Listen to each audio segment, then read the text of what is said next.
আবৃত্তি করছি কবি রুদ্র মোহাম্মদ শহীদুল্লাহ লেখা বাতাসে লাশির গন্ধ। আজও আমি বাতাসে লাশির গন্ধ পাই, আজও আমি মাটিতে মৃত্যুর নগ্ন নৃত্য দেখি, ধর্ষিতার কাতর চিৎকার শুনি, আজও আমি তন্দ্রার ভেতরে। এদেশ কি ভুলে গেছে সেই দুঃস্বপ্নের রাত, সেই রক্তাক্ত সময়?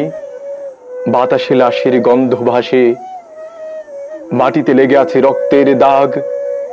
এই রক্ত মাখা মাটির ললাট ছুঁয়ে একদিন যারা বুক বেঁধেছিল জীর্ণ জীবনের পুঁজে, তারা খুঁজে নেয় নিষিদ্ধ আধার।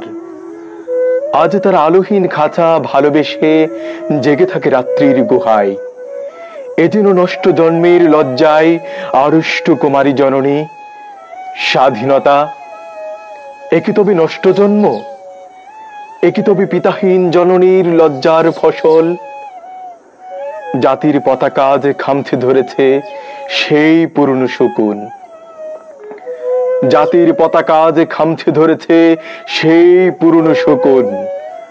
বাতাসে লাশির গন্ধ, নিয় নালই তবু নর্তকের দেহে দুলে মাংসের তুফান। মাটিতে রক্তের দাগ, চালের গুদামে তবু জমা হয় অনাহারী মানুষের হাড়। এ চোখে ঘুম আসে না, সারা রাত আমার ঘুম আসে না। তন্দ্রার ভিতরে আমি শুনি ধর্ষিতার করুণ চিৎকার।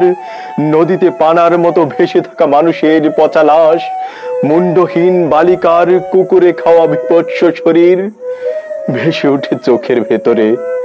আমি ঘুমোতে পারি না, আমি ঘুমোতে পারি না।